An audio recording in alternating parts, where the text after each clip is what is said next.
Juicio del magnate. El heredero del ojo de acero. Alerta máxima.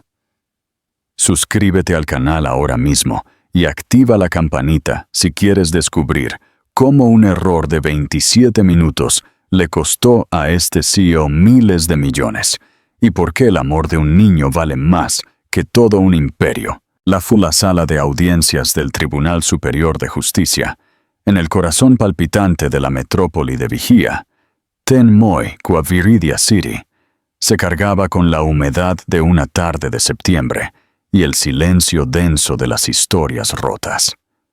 Para Adrián de la Vega, el magnate detrás de los rascacielos más imponentes de la ciudad, el entorno era una mera formalidad desagradable, un obstáculo que superar con la misma eficiencia fría con la que aprobaba proyectos de 100 millones. Caminó por el vestíbulo principal, sus zapatos de cuero italiano pulido resonando en el mármol gastado.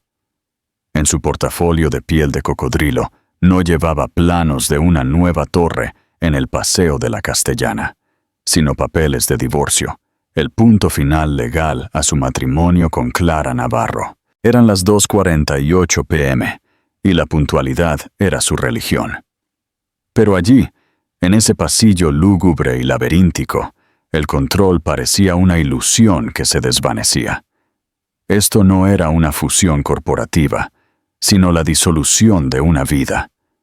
Su abogado, el costoso y pragmático señor Velasco, había mencionado la necesidad de documentación extra a causa del menor.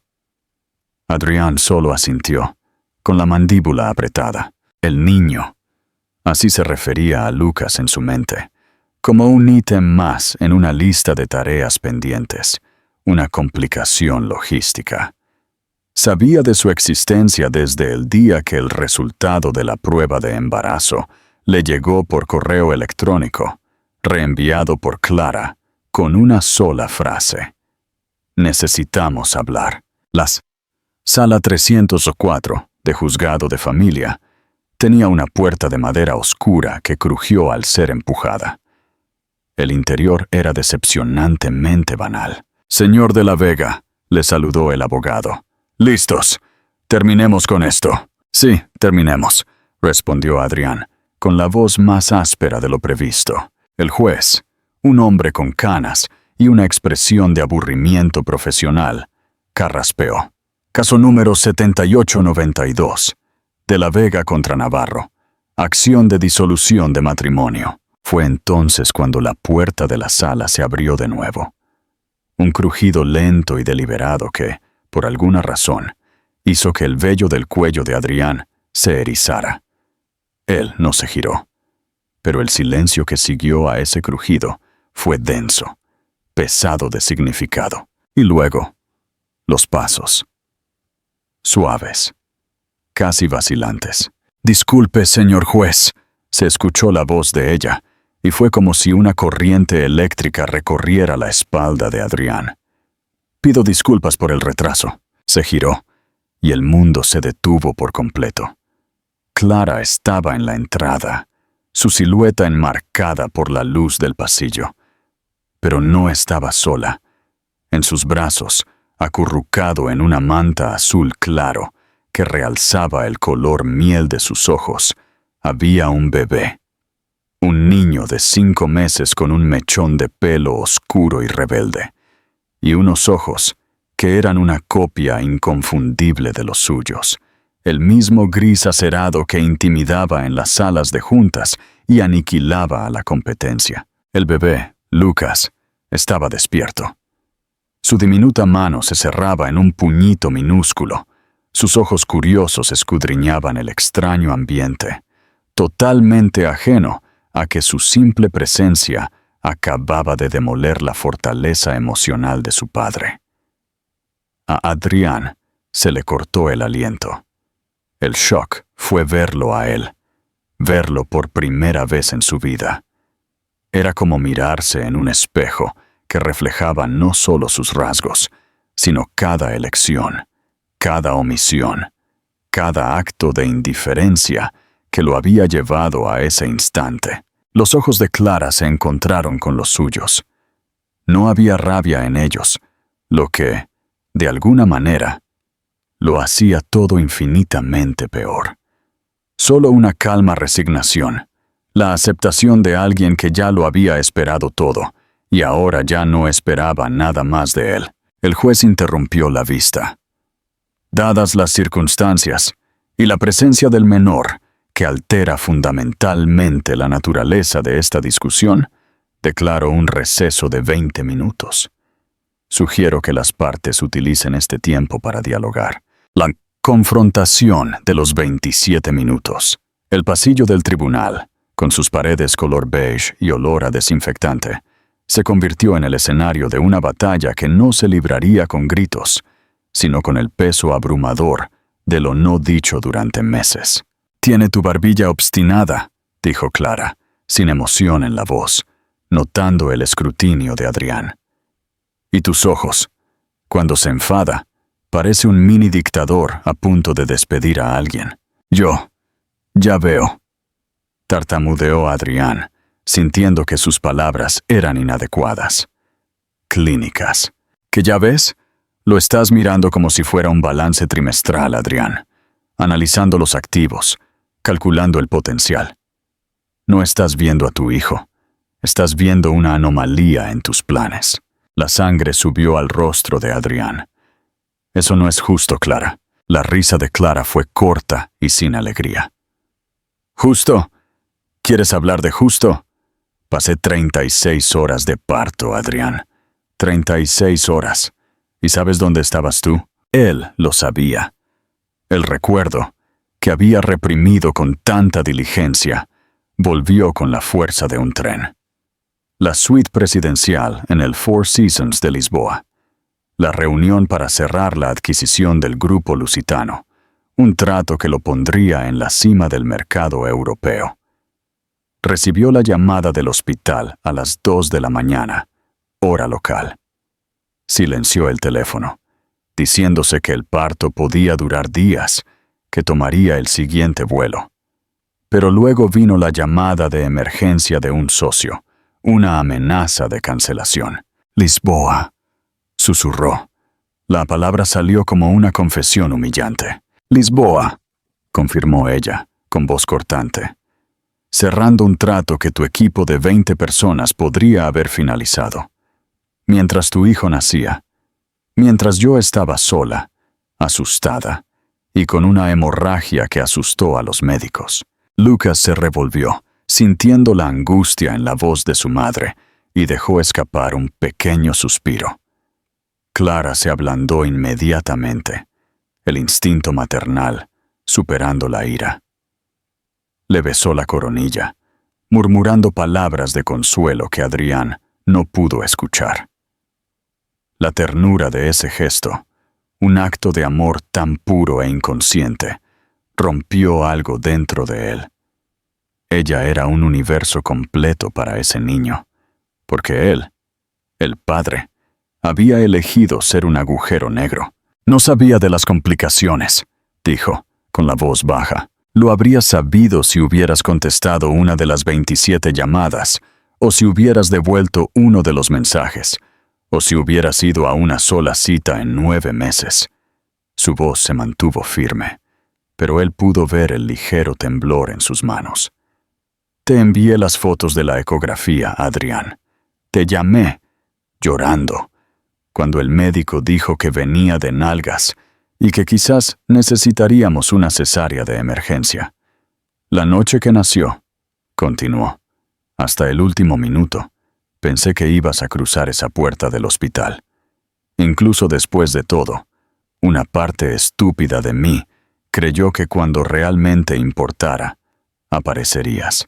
Adrián quiso defenderse, hablar de la presión, de los plazos, de la responsabilidad que sentía por sus miles de empleados.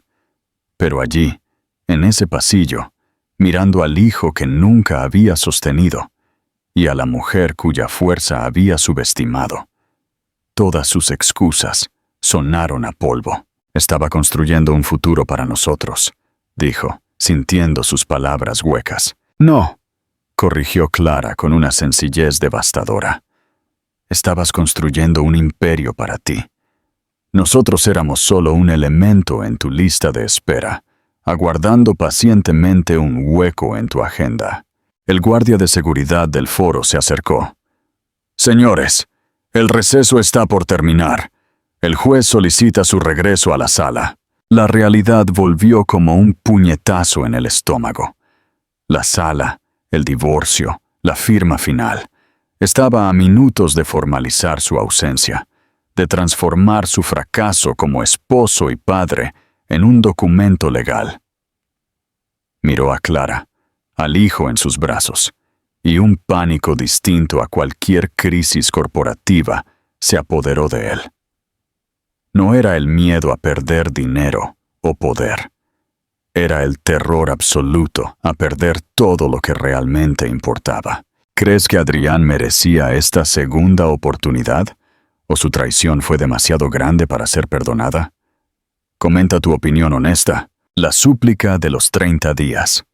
Cuando regresaron a la sala 304, el aire se sentía aún más enrarecido.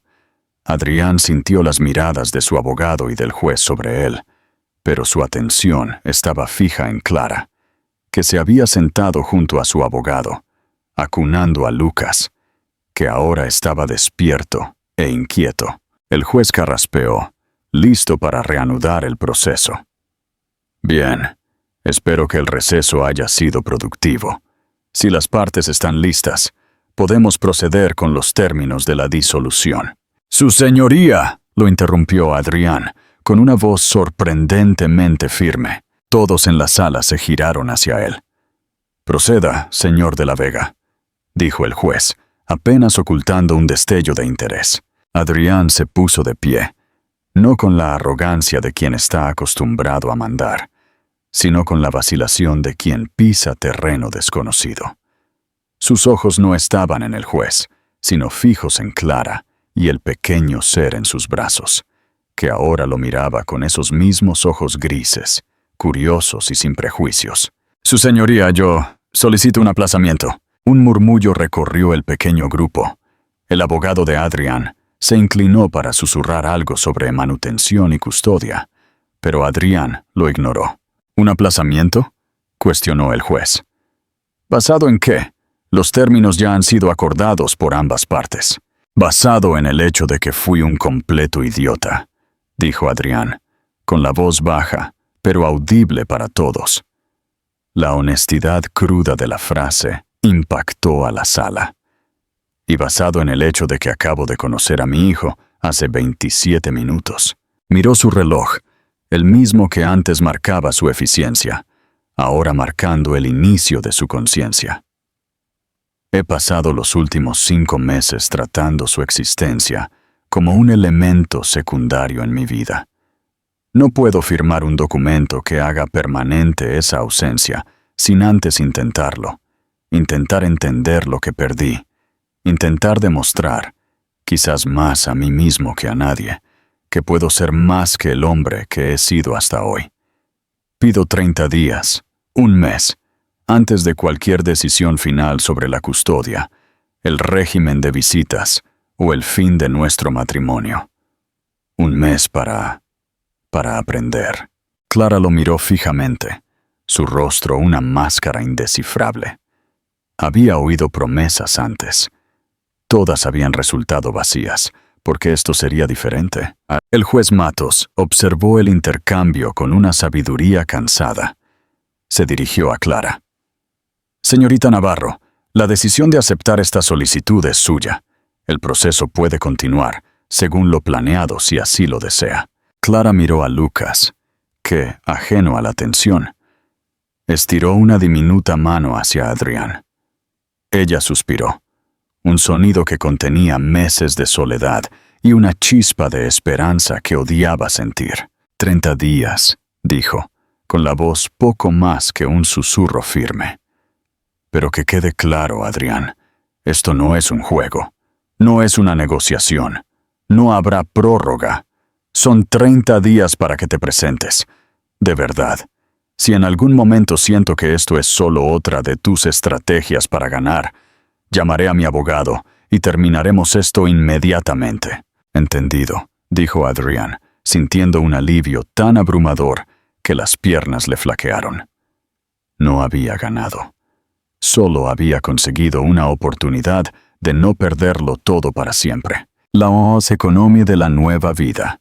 Al día siguiente, Adrián no fue al rascacielos de dinámicas estelares. En su lugar, su Audi negro blindado se detuvo frente a una tienda de bebés en una calle elegante de Madrid. «Necesito todo», dijo Adrián torpemente a la vendedora sonriente. «Para un niño de 5 meses. Todo en plan, no tengo nada. Soy el padre y yo he estado ausente. Necesito empezar de cero». ¡Tac! La expresión de la vendedora cambió de profesional a comprensiva. Durante las siguientes 2 horas, Adrián fue guiado a través de un universo desconocido de biberones anticólicos, cremas para el sarpullido, móviles musicales y cunas que se convertían en cama. Compró todo, con la desesperación de un hombre que intenta llenar un vacío de 5 meses con objetos. Sin embargo, la verdadera prueba llegó 3 días después. Clara envió un breve mensaje. «Lucas tiene revisión pediátrica mañana. Doctora Elena en el distrito del Ebro. 3 p.m. Él llegó a la clínica pediátrica 20 minutos antes, con el corazón latiendo más rápido que antes de cualquier presentación a la junta directiva. Cuando Clara entró, llevando a Lucas en una silla de coche, el mundo de Adrián se redujo a ellos. En la sala de la doctora Elena, Adrián se sentó en una silla de la esquina, sintiéndose un intruso absoluto. La doctora, consciente de la situación por Clara, llevó a cabo la consulta de forma natural, incluyendo a Adrián en cada paso. «Padre, ¿puede sostenerlo aquí mientras lo examino?» Adrián tomó a su hijo en brazos por primera vez. El peso era sorprendente, sólido y cálido. El olor a bebé, una mezcla de leche y talco, lo embriagó. Lucas lo miró con sus grandes ojos grises, y a Adrián se le hizo un nudo en la garganta. Mientras la doctora Elena hablaba de curvas de crecimiento y la introducción de alimentos, Adrián se dio cuenta de la verdad abrumadora.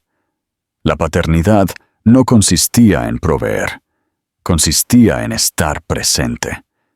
Era conocer las pequeñas cosas que formaban la gran cosa que era la vida de su hijo. «Lo más importante en esta etapa para su desarrollo emocional», dijo la doctora Elena al final, mirando directamente a Adrián, «es la previsibilidad. Es que sepa que puede contar con las personas que lo aman. La presencia vale más que cualquier regalo caro». La frase resonó en su mente hasta el sábado siguiente, el día en que Clara accedió a dejarlo pasar unas horas a solas con Lucas. Le entregó al bebé y una bolsa que parecía contener provisiones para una expedición al Ártico. «Los biberones están en la nevera. Solo caliéntalos al baño, María. Si llora mucho, podría ser cólico. Si entras en pánico, te llamo», terminó Adrián. «No», dijo ella, sorprendiéndolo. «Solo abrázalo fuerte, cántale. Tu voz es grave como la mía. Él la reconocerá. A veces, todo lo que necesitan es saber que no están solos». Y luego se fue. El silencio que se instaló en el apartamento fue el más fuerte que Adrián había escuchado jamás. Él y su hijo se miraron fijamente. Lucas, sentado en una alfombra de actividades que Adrián había comprado, lo miró con curiosidad solemne. Adrián se sintió un impostor. «Y bien», comenzó, sintiéndose ridículo por hablarle a un bebé. «¿Qué hacemos ahora?» Como si entendiera, Lucas estiró sus bracitos e hizo un sonido. Adrián, sin saber qué más hacer, tomó un sonajero de colores y lo agitó. Lucas se rió, una risa genuina, cristalina, que llenó el apartamento estéril con más vida que cualquier fiesta que él hubiera organizado allí. Durante 20 minutos, Lo único que importó fue el sonido de ese sonajero y la risa de su hijo. La toma del biberón fue un desastre cómico. Pero cuando finalmente acertó con la temperatura y se sentó en el incómodo sillón de diseño con Lucas en brazos, sucedió algo mágico. El bebé sostuvo el biberón con sus diminutas manos y succionó con avidez, sus ojos fijos en los de Adrián. En ese momento, no había imperio, ni negocios, ni divorcio. Solo estaban él y su hijo, conectados por el acto más simple y fundamental del alimento. Lucas se durmió en sus brazos, el cuerpecito pequeño y cálido, completamente relajado contra su pecho. Adrián se quedó inmóvil, temeroso de romper el hechizo. Miró el rostro sereno de su hijo, las pestañas largas sobre la mejilla rosada, y sintió una oleada de amor tan feroz y abrumadora que lo dejó sin aliento. No era el amor calculado que pensó que sentiría. Era un amor visceral, protector, un amor que redefinió todas sus prioridades en un solo instante silencioso. Él, Adrián de la Vega, el hombre que movía mercados, había sido completamente e irrevocablemente rendido por un ser de 7 kilos. Y por primera vez en mucho tiempo, se sintió verdaderamente rico. La prueba de fuego. Las 3 semanas siguientes se desarrollaron como una película a cámara lenta para Adrián. Sus días estaban divididos en 2 realidades paralelas. Por la mañana era el señor de la Vega, el titán inmobiliario. Pero por la tarde, y en cada momento que podía robar, era solo Adrián, el padre aprendiz. Clara lo observó todo con cautela. No hizo cumplidos, pero tampoco criticó. Simplemente mantuvo el trato, permitiendo que Adrián entrara lentamente en la rutina que ella había construido sola. Ella notó pequeños cambios. El apartamento de Adrián, una vez una fría sala de exposición, ahora tenía una alfombra de actividades y una cesta de juguetes en una esquina. La foto de Lucas estaba en su mesita de noche, en el lugar donde una vez estuvo un premio al empresario del año. Él estaba intentándolo. La pregunta que la atormentaba era, ¿por cuánto tiempo? La vida de Adrián estaba construida sobre crisis y oportunidades ineludibles. Era cuestión de tiempo que surgiera una, que pusiera a prueba esa frágil nueva dedicación. La prueba llegó un martes lluvioso, en forma de una llamada desde Nueva York. Era Mark O'Donnell, el CEO de uno de los fondos de inversión más grandes del mundo, un hombre al que Adrián había estado cortejando durante casi un año para un complejo monumental valorado en más de 1.000 millones de euros. Adrián, amigo mío, la Junta dio luz verde. Están entusiasmados, pero quieren verte. Reunión final el jueves en nuestra oficina de Manhattan.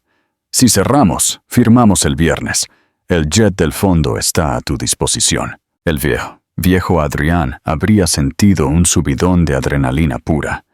Habría dicho, allí estaré, antes de que O'Donnell terminara la frase. La victoria estaba a su alcance, la más grande de su carrera. Pero el nuevo Adrián sintió algo diferente, una opresión en el estómago. El jueves era su día con Lucas.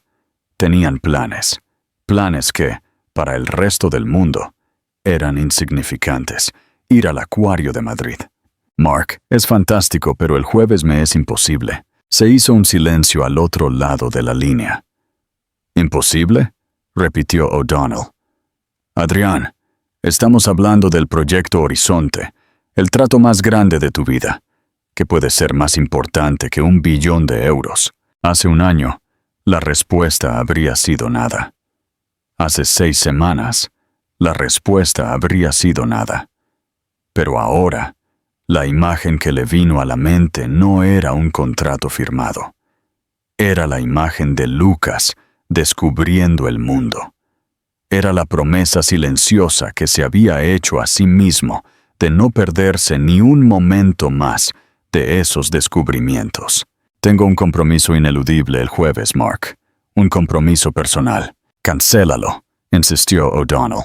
Es ahora o quizás nunca. Entonces quizás sea nunca, Mark, dijo Adrian. Y las palabras lo sorprendieron tanto como debieron sorprender a O'Donnell. Puedo enviar a mi COO, Ricardo. Conoce el proyecto tan bien como yo. Mi última palabra es esta.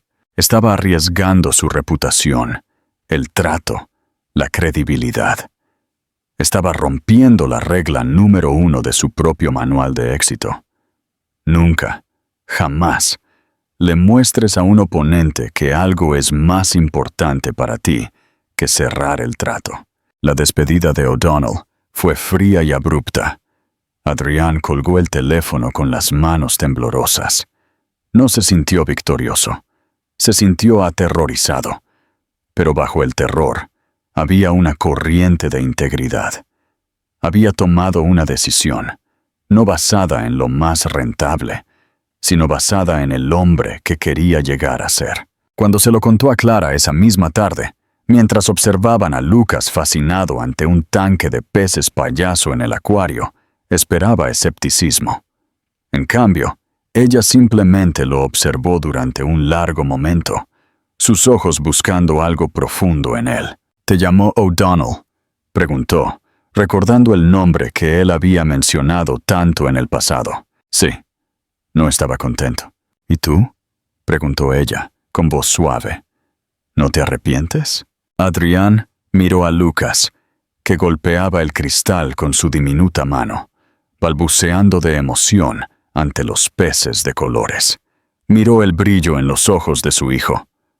Un brillo que ningún dinero del mundo podía comprar. No, dijo.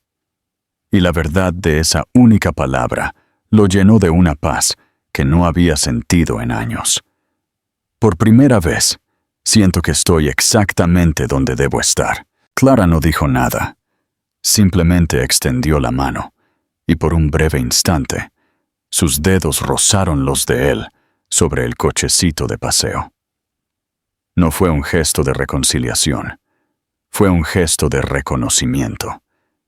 Ella estaba viendo que tal vez, solo tal vez, el cambio que tanto había deseado y sufrido por él, finalmente estaba comenzando a suceder. No podía borrar los errores del pasado, pero en ese día lluvioso en Madrid, frente a una pecera, Adrián de la Vega eligió su presente, y al hacerlo, comenzó a construir un futuro completamente diferente. Si te emociona el valor de Adrián al renunciar a 1 billón de euros por su hijo, dale me gusta a este video y compártelo. El legado humanizado.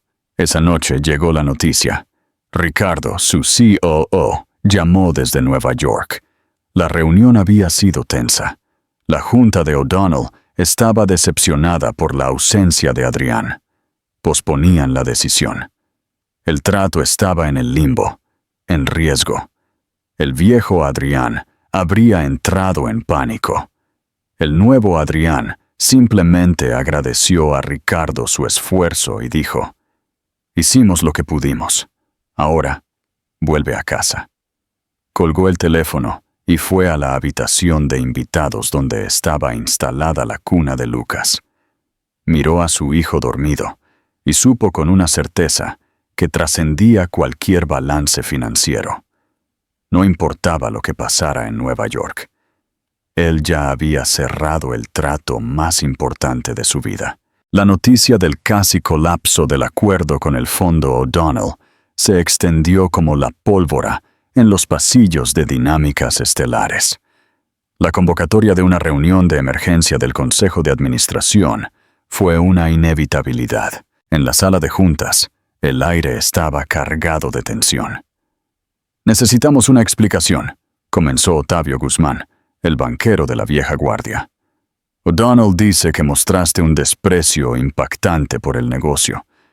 ¿Qué demonios pasó en Nueva York?»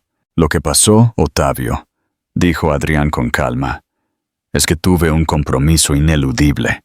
Pasé el día con mi hijo. Un silencio atónito se apoderó de la sala. ¿Qué clase de compromiso personal vale más que el proyecto más grande de la historia de esta empresa?, desafió un joven ejecutivo. El tipo de compromiso que si me perdía no podría ser recuperado en el próximo trimestre fiscal, dijo Adrián, girándose para encararlos. Propongo un cambio fundamental en la forma en que esta empresa y yo operamos. Proyectó un documento en la gran pantalla. Dinámicas Estelares 2.0. Un nuevo paradigma de liderazgo. Propuso una reestructuración completa de su propio rol, delegando la autoridad final en todas las negociaciones por debajo de un cierto umbral, reduciendo los viajes internacionales en un 80%, e instituyendo una política de desconexión digital para toda la empresa fuera del horario laboral y los fines de semana. Lo más impactante, propuso un programa de inversión en calidad de vida que incluía baja de paternidad extendida y guardería subvencionada in situ. Esto es un suicidio corporativo, dijo el joven ejecutivo. Al contrario, nunca he estado tan cuerdo, replicó Adrián. Creé una cultura de agotamiento, donde el éxito se mide por el número de horas que pasas lejos de tu familia, y descubrí que eso no es sostenible. Apuesto por las personas, no solo por los números. Hizo una pausa, y lo haré con o sin mi título. Si el consejo decide que esta dirección es incompatible con el puesto de CEO, lo entenderé. Prefiero vender mi participación y construir edificios de juguete en el suelo de la habitación de mi hijo que perder otro día de su vida. La propuesta, respaldada por el sorprendente apoyo de miembros influyentes del consejo, fue aprobada con un período de prueba de 6 meses. Esa noche, Adrián fue al apartamento de Clara.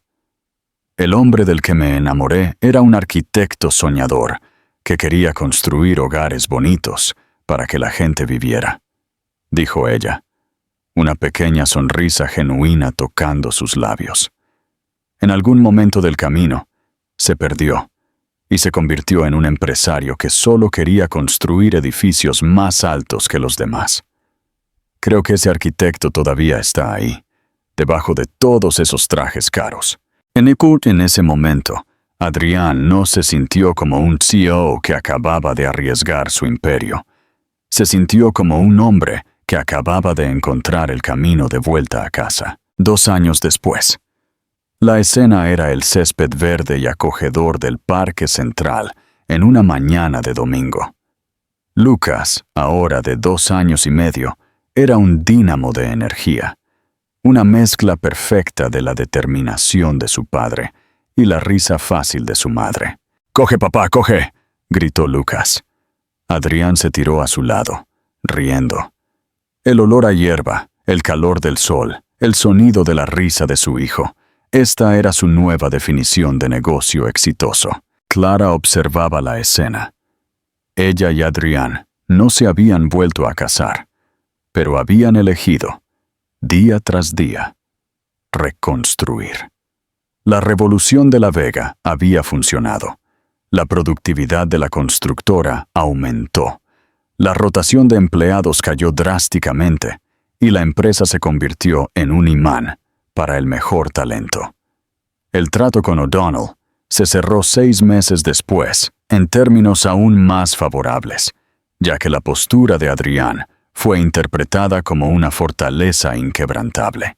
¿Ese edificio que hiciste?, Lucas señaló uno de los rascacielos de Dinámicas Estelares. «Ese es uno que papá ayudó a construir», dijo Adrián. «Pero, ¿sabes cuál es mi construcción favorita?». «Esta», dijo, haciéndole cosquillas en el vientre. «Este desorden que tenemos aquí en el césped, eso vale más que todos los edificios del mundo». Ahora vivían en un nuevo hogar compartido con un gran jardín, un territorio neutral, donde podían construir nuevos recuerdos. «Estaba pensando en la riqueza, Clara», le dijo Adrián esa noche en el porche. Pasé toda mi vida midiendo la riqueza en ceros. Hoy lo entiendo. La verdadera fortuna no es lo que acumulas, es lo que te niegas a perder. Son los momentos, el primer paso de tu hijo, su risa, el toque de la mano de la mujer que amas en la tuya. Desde dentro de la casa llegó un sonido bajo. Lucas, en sueños, murmuró una palabra clara. Papá. Adrián cerró los ojos, saboreando el sonido. No necesitaba construir rascacielos para tocar el cielo. Solo necesitaba arrodillarse en el suelo para jugar con su hijo. Y en ese simple gesto, encontró una riqueza muy por encima de cualquier medida: el perdón tácito.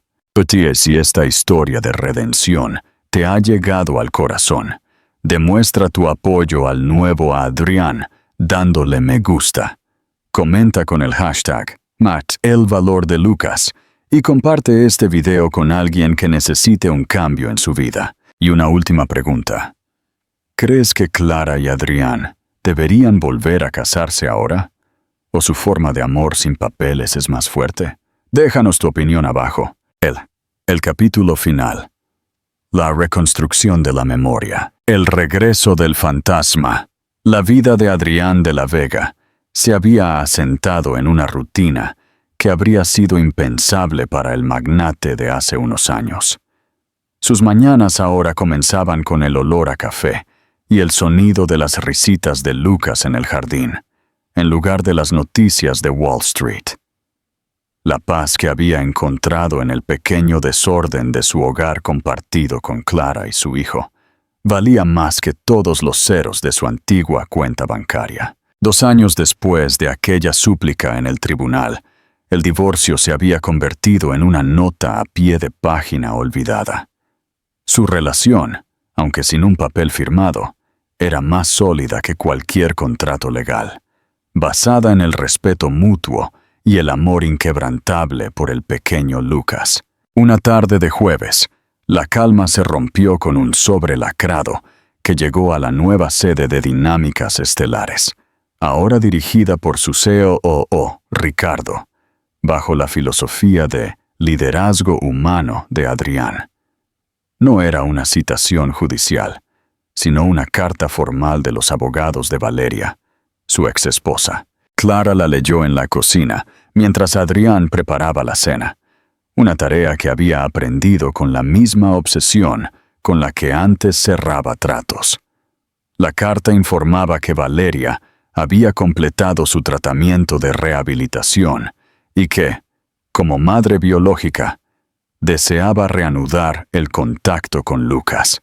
Clara dejó caer la carta sobre la encimera de mármol.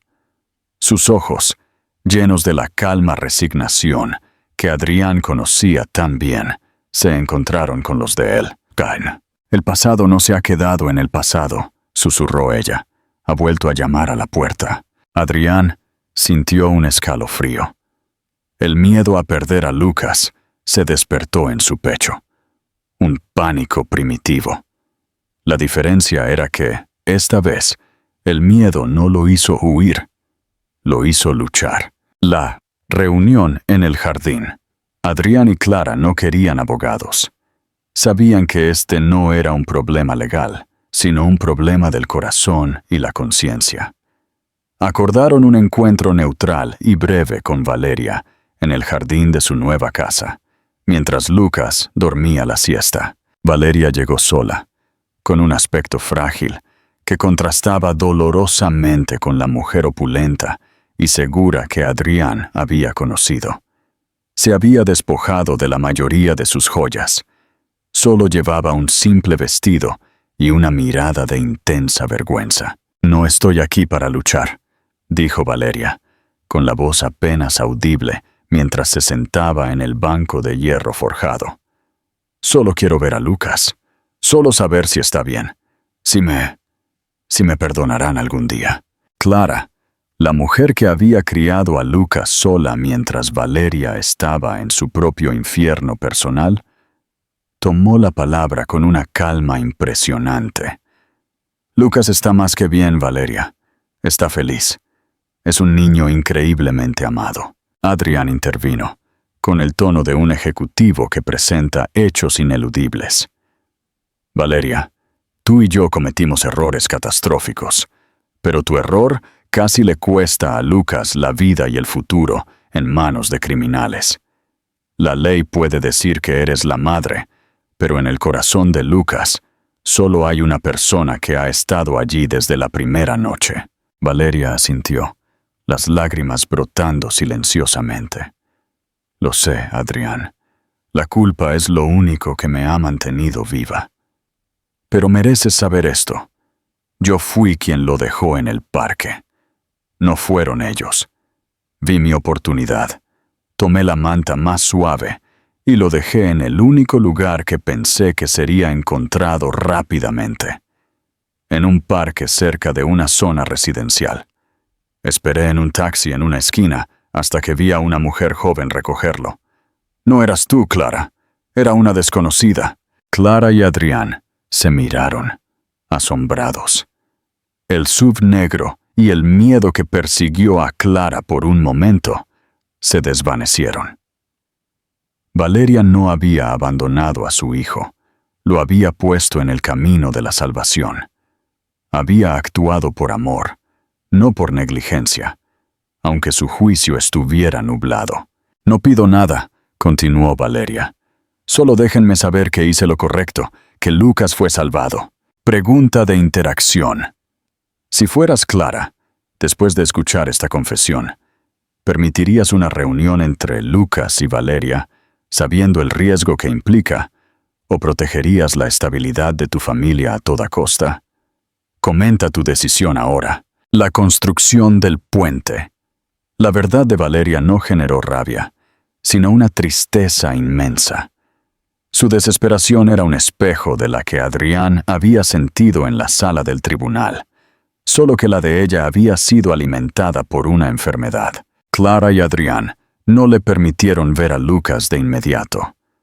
En cambio, idearon un plan que era tan poco convencional como su propia relación. El proyecto Abuela Postiza, correspondencia anónima.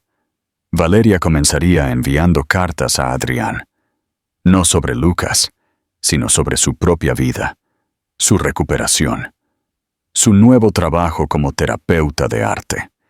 Cartas que Adrián y Clara leerían juntos, buscando estabilidad emocional y señales de que el contacto sería seguro. El puente de la narrativa. Adrián y Clara comenzaron a hablar con Lucas sobre su nacimiento, no como una historia de abandono, sino como una historia de gran amor de muchas personas. Le contaron que había otra persona que lo amaba tanto, que quería que estuviera con la mejor mamá del mundo. El cuento de la pintura. Un día, Clara aceptó una pintura de Valeria para el hogar, un paisaje simple, pero vibrante. «Esta es una pintura de alguien que te quiere mucho, cariño», le dijo a Lucas. El arte se convirtió en el primer y sutil puente entre Lucas y su madre biológica. Adrián asumió la responsabilidad de la logística emocional. En lugar de enfocarse en las ganancias, se concentró en la salud mental de su familia. Contrató a un terapeuta familiar especializado en adopciones para guiar a Clara y a él a través del proceso. «No podemos mentirle a Lucas», dijo Clara una noche, acunada en el sofá junto a Adrián. «No podemos crear un vacío emocional que el día de mañana se llenará de preguntas dolorosas.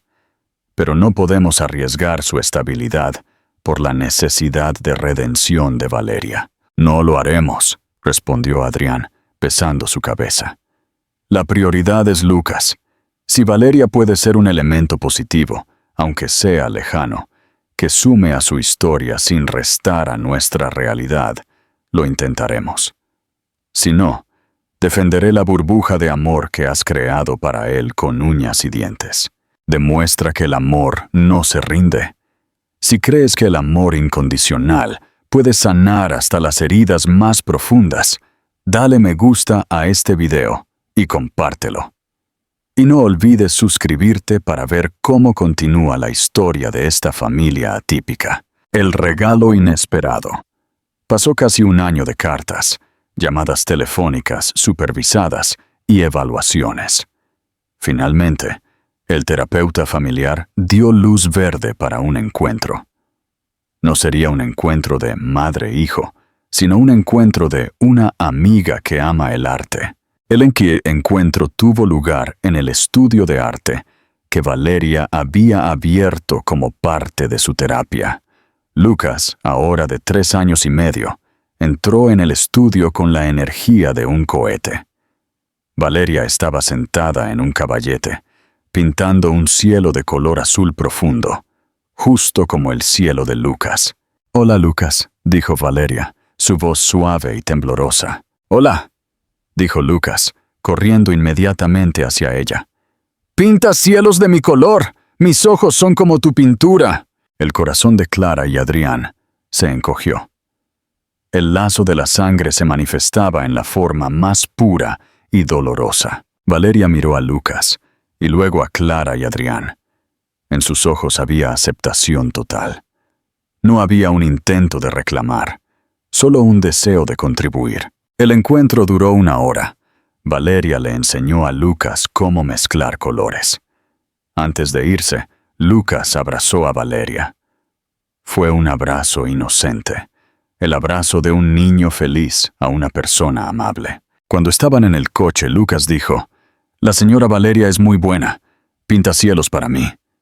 ¿Podemos volver, mamá Clara?». Clara miró a Adrián. El dolor de la situación era innegable, pero también lo era el crecimiento. «Sí, cariño», respondió Clara, con la voz suave. «Podemos volver». La verdadera riqueza de Adrián de la Vega no estaba en su imperio, sino en su capacidad para elegir el perdón sobre la venganza y el amor por encima de la protección legal. Había aprendido a construir puentes donde antes solo había levantado muros, y al hacerlo, finalmente había completado su obra maestra. Un hogar imperfecto, atípico, sí, pero lleno de una abundancia de amor, honestidad y sanación que ningún rascacielos podría igualar. La reconciliación no fue un regreso al pasado, sino la valiente construcción de un futuro donde todos tenían un lugar, incluso la madre biológica que había cometido el error más grande de su vida. El viaje emocional de Adrián y Clara ha llegado a un punto de profunda sanación. ¿Qué piensas sobre la decisión de permitir a Lucas tener contacto con Valeria? Comenta tu opinión. ¿Crees que el amor y la honestidad pueden ser la base de una familia, incluso con un pasado tan complicado? Danos un me gusta y suscríbete al canal para más historias que desafían lo convencional.